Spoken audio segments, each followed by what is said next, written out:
Assalamualaikum warahmatullahi wabarakatuh. Alhamdulillahi rabbil alamin. Wala khawla wala quwwata illa billahil aliyyil azim. Allahumma salli ala sayyidina Muhammad wa ala ali sayyidina Muhammad. Sahabat channel YouTube Taman Surga yang mudah-mudahan senantiasa dirahmati, diberkahi hidupnya, dan juga dicukupi semua kebutuhannya oleh Allah Subhanahu wa Ta'ala. Bertemu kembali dengan saya, Ali Akbar Nafis, pengasuh dari channel YouTube Taman Surga. Pertama, mari kita ikrarkan kalimatut tahmid sebagai wujud syukur kita kepada Sang Kuasa dengan mengucapkan hamdalah bersama-sama. Alhamdulillahi rabbil alamin. Sholawat serta salamnya Allah Subhanahu wa Ta'ala mudah-mudahan senantiasa terlimpah dan tercurah kepada kekasih kita, kekasihnya Allah, Rasulullah Sallallahu Alaihi Wasallam. Mudah-mudahan kita semua mendapatkan syafaat dari beliau besok pada hari kiamat. Amin. Allahumma amin.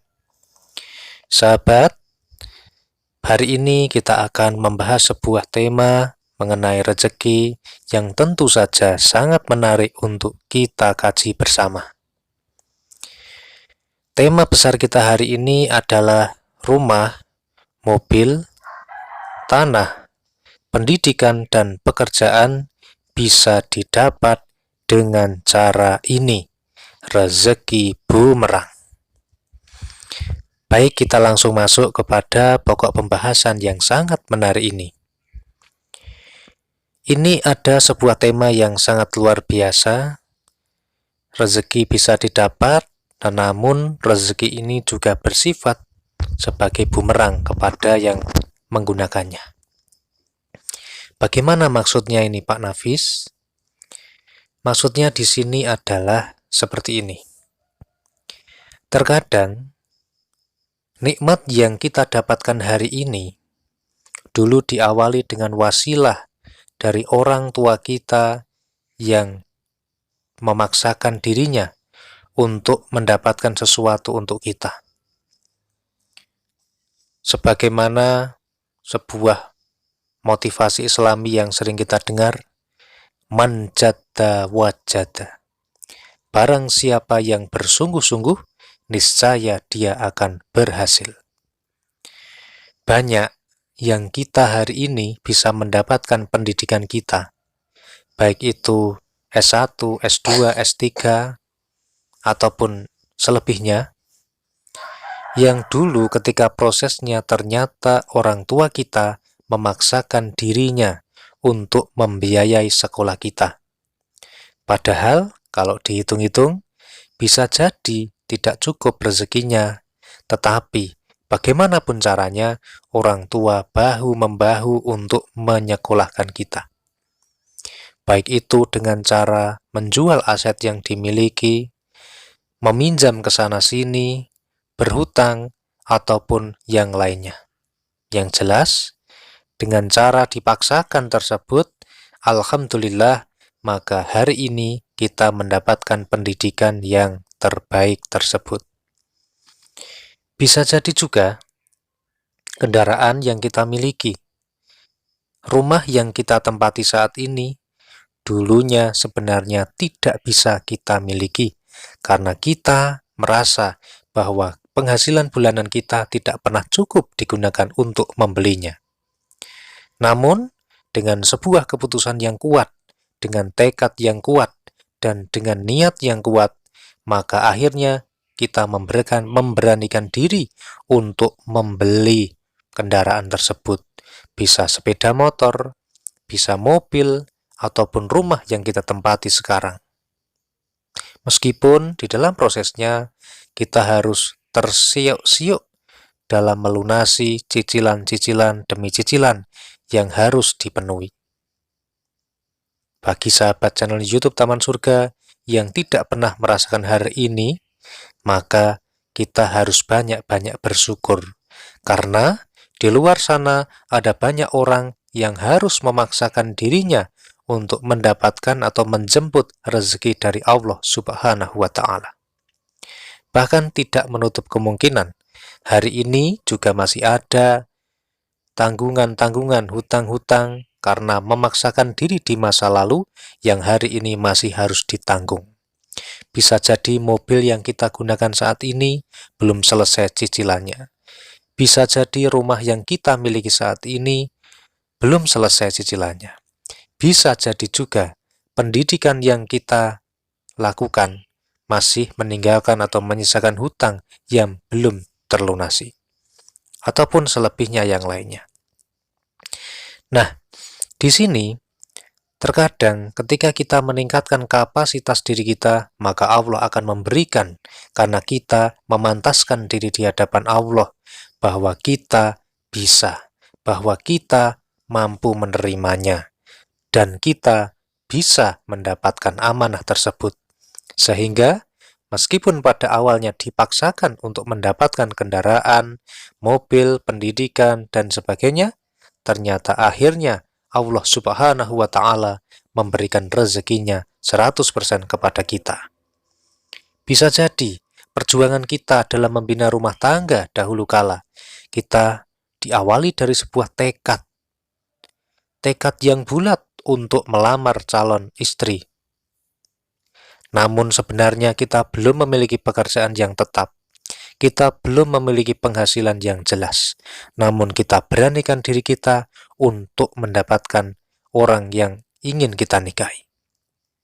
Ataupun Anda memiliki kisah-kisah yang lainnya yang perjuangannya sangat heroik dan luar biasa. Dan bisa jadi jika dibukukan maka kisah Anda ini lebih cantik dan lebih anggun daripada kisah Romeo dan Juliet. Nah, namun di sini saya menyampaikan pada judul video ini, rumah, mobil, tanah, dan pendidikan serta pekerjaan bisa didapat dengan cara ini. Cara yang dimaksud adalah dengan manjada wajada. Barang siapa yang bersungguh-sungguh, maka dia akan berhasil. Bisa jadi karir yang kita capai hari ini, bisnis yang sudah mencapai puncaknya hari ini, tidak kita raih dengan cara leha-leha, santai-santai, dan malas-malasan. Namun kita berjuang dengan sangat keras, berdoa dengan sangat kuat, dan berusaha dengan berjibaku yang luar biasa. Hanya baja yang bisa membentuk besi, dan baja itu adalah diri kita. Namun, terusan dari judul ini adalah rezeki bumerang. Apa maksudnya? Semangat untuk mendapatkan sesuatu yang kita inginkan, itu sebagaimana semangat yang ternaung dalam kalimat motivasi manjada wajada. Barang siapa yang bersungguh-sungguh, niscaya dia akan berhasil, insya Allah.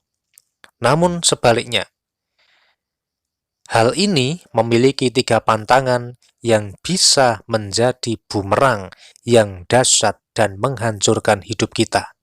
Sehingga hidup kita terkoyak-koyak, kita terseok-seok dan tersungkur jatuh di dalam lubang yang dalam. Apakah itu? Yang pertama adalah niat yang tidak lurus, niat yang tidak benar, dan niat yang salah. Kalau kita ingin mendapatkan kendaraan, kita ingin beli mobil, misalnya untuk motivasi yang kurang bagus. Karena mobil teman saya baru, maka saya harus punya mobil yang baru. Karena saya sering diejek ketika pertemuan keluarga, karena saya hidupnya merantau, maka saya harus beli mobil supaya ketika pulang nanti hari Lebaran, tetangga saya, saudara saya tidak mengejek saya karena mengira saya sudah sukses. Ataupun niat-niat yang lain itu bisa menjadi bumerang kalau niat tersebut tidak benar. Pantangan yang kedua adalah kurangnya rasa sabar. Ketika dalam prosesnya, kalau tidak ada kesabaran atau kita tergesa-gesa, kita dibumbui oleh hawa nafsu kita, maka semangat kita menjadi semangat yang ditunggangi oleh syaitan. Maka bisa jadi ketika kita belum mampu, kita belum berkomitmen, namun kita akhirnya memutuskan untuk membeli rumah karena kita hanya kurang sabar saja, tergesa-gesa, ingin lekas keinginannya tercapai tanpa melihat kemampuan diri, maka akhirnya ketika rumah yang seharusnya kita beli itu seharga 300 juta, namun kita memaksakan diri untuk membeli rumah yang harganya 1,2 miliar. Walhasil, karena kita tidak sabar, karena rasa keinginan kita yang kuat namun tidak disertai kesabaran, maka hidup kitalah yang akhirnya menjadi berantakan, menjadi rusak, dan terseok-seok. Dan yang ketiga, bumerang yang ketiga dari rezeki ini adalah tidak ikhlas dalam menjalani prosesnya. Apa yang dimaksud? Ketika kita sudah mengambil keputusan untuk misalnya membeli mobil dengan cara berhutang, membeli rumah dengan cara KPR, kemudian kita memiliki tanggungan ataupun kewajiban untuk membayar sekian setiap bulan, dan kita tidak bisa melakukannya, maka ketika benda atau barang tersebut diambil oleh leasing, ketika kita tidak ikhlas, maka kita akan marah, kita akan kecewa, kita akan menggerutu, dan itu semuanya adalah perbuatan yang tidak baik. Apapun yang sudah kita putuskan, maka 100% kitalah yang bertanggung jawab kepada hal tersebut. Oleh karena itu, saudara-saudara sebangsa setanah air, sahabat channel YouTube Taman Surga, silahkan kita membuat semangat menjada-wajada untuk mendapatkan dan mengejar rezeki kita, namun hindari 3 hal tadi. Niat yang tidak ikhlas, niat yang tidak baik, tidak ada rasa sabar, dan juga tidak ada rasa ikhlas dalam menjalani prosesnya. Semoga video ini bisa bermanfaat. Terima kasih sudah menonton. Wassalamualaikum warahmatullahi wabarakatuh.